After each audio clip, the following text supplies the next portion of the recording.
What's up guys, my name is Ace, and welcome back to Maps Exposed. This is a series where I cover all of the hotspots, lines of sight, as well as the most common spawn locations on every map in Black Ops 4 multiplayer. In today's episode, we're going to be covering the last of the base maps that launched with the game, and this is Jungle. So first up, as always, let's have a look at the hotspots. And the weird thing about Jungle is it's the type of map where, like, anything goes. It seems like every single game that you play will play different on Jungle, and I really like that. As a result, though, this means that the hotspots really can be anywhere, and it varies from game to game. But for me, at least, the two most important power positions to focus on are going to be the B hut, so that little hut that overlooks the B flag and domination, as well as Pride Rock, or the Sniper's Rock, whatever you want to call it, the top of the big cliff that you'll often have people camping on. As the rest, like I said, it depends on not only the game mode, but just the game that you're playing and the enemies that you happen to run up against. Sometimes you'll see a lot of action towards the bottom side of the map as you're looking at it right now. Other times you'll see more action on the top side of the map as you're looking at it right now. And I think this is just a really good sign of the fact that this is a very well-designed map, and there's a reason that it's a fan favorite and it came back. But enough about the hotspots, now let's move into the lines of sight, as well as any other sort of like jumps or secrets that I can show for you guys on Jungle. So first up, let's kick it off over by the C domination flag. Right over on those barrels there, you will often get enemies that will spawn trap you back in the C area here, so they'll just sit on these barrels and lock that down. And there aren't very many good options to challenge them with cover. So I do have a couple options for you guys. First up, if you come back over to this area right here, you can actually back yourself up like this, just hop up like that, and there you go. That gives you a line of sight over in that direction. You can crouch to take cover, stand up, and you get a nice line of sight through that area over there. But a little bit of a better spot, I find, is if you come all the way back to this area right here. The first option is to jump up on this little bamboo railing right here and then look over top like that. They usually don't expect that, and that's a really nice little line of sight to them. But that takes a little bit of time. A much simpler one, and the one that I will use more often, is to simply stand right about in this area right here, and that allows you to head glitch over top of this, and there you go. Perfect cover onto those barrels, and you'll actually win this gunfight more often than not against them because they don't normally expect this. Next up, if you're up on the top sniper area over here and you want to get yourself down on the regular area there, like down on the ground, but you don't want to take fall damage, it's actually really simple. All you have to do is jump down and kind of aim for those rocks and this little rock wall right here. You don't take any damage as long as you land that right. Any other way, you will take at least some damage from it.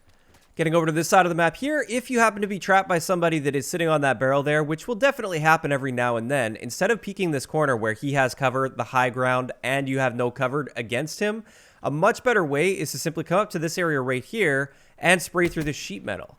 If you get a hit marker, just keep spraying and you might get the kill on him, or at the very least, you'll force him back into cover and then he'll have to heal himself, and at that point, you can make that push and rush him. A nice thing about this as well is if somebody's in that doorway of the hut back here, you will also be getting hit markers on them by trying that little wallbang spot there. Now, getting back over to this hut area here, I see a lot of people, they stand right in this doorway and they try and pre-aim down here, which isn't great because you have no cover here. Your whole body is exposed when they come up to that barrel. So just a little alternative, and what I prefer to do is to simply hop up onto this area here and crouch, and there you go. Much better cover as they come up towards that barrel. Now, getting over here, I don't know if there's much practical use for this, but I just wanted to point out you can jump on top of this area right here. One thing is it kind of gives you a line of sight with a sniper rifle. If you line it up just right, it'll give you a line of sight back towards that spawn area over there, but it's not really a great place to be sitting. I just wanted to mainly show that it is possible to stand on top of that. Now, getting back over towards the A flag, a lot of times you'll have somebody that'll pin you back in your spawn and they'll sit right on this crate here and they'll just pick you off as you come out of that spawn. They'll be expecting you to come through there, or you'll run around a corner like that and your whole body will be exposed to them. The best way I've found to challenge these people, instead of trying to peek them in the obvious spots, is to come up to this little area right here. First off, this is a great line of sight if somebody's pushing up towards the A flag. So have a look there. If they're not pushed up that way, just hop up right here. And there you go. Perfect line of sight on this little V where this branch is, and you can pick them off through there, and they usually won't expect this, so you can pick them off before they have any idea what's going on. Now, as you're coming out of the A spawn, you really have to be aware of the snipers up on that cliff, and I see so many people trying to counter them by coming to this area right here, which is exactly where they expect, as well as it exposes you to anybody that might be coming through the middle area there.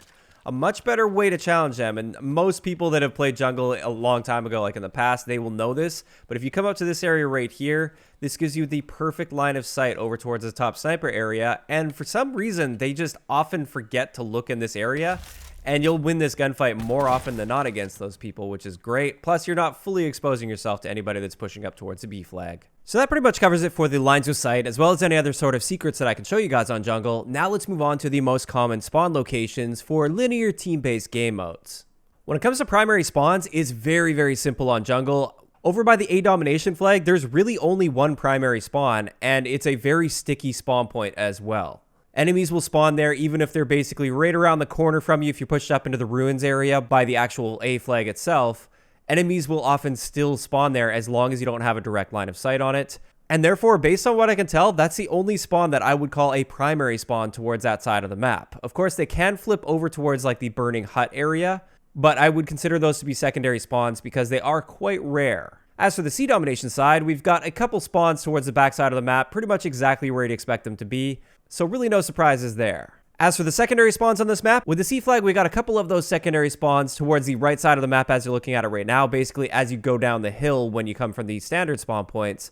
Those are some very common secondary spawns. It's really easy to push the spawn over to that spot. And then, like I said, towards the A domination flag, there are technically a few secondary spawns over by the burning hut areas, but like I said, most of the time, they'll just keep spawning at that one primary spawn, or oftentimes once you block that primary spawn, they'll just flip all the way over to the C spawns.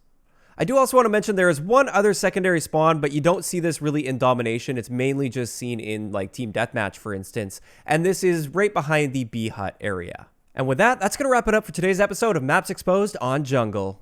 As always with this series, I'd like to know in the comment section below, what do you guys think about this map? Do you like the fact that they brought Jungle back from previous Call of Duty games? Or would you have preferred that they just leave it in the past and have a different map from a previous Treyarch game? So like I said, I have now covered all of the base maps in the game for Black Ops 4, and what I'm considering doing for the Black Ops Pass maps, or the post-launch maps, is just covering lines of sight and just doing them in groups. So I won't be going into the spawns, I won't be going into the hotspots, but for instance, I'll cover the lines of sight and jump spots from Madagascar, as well as elevation in the same episode, and then we'll see a similar thing with lockup as well as casino. But that's pretty much it. If you guys enjoyed the video, a like rating is always appreciated, and don't forget to subscribe for more if you haven't already. I'll talk to you guys next time. Yeah.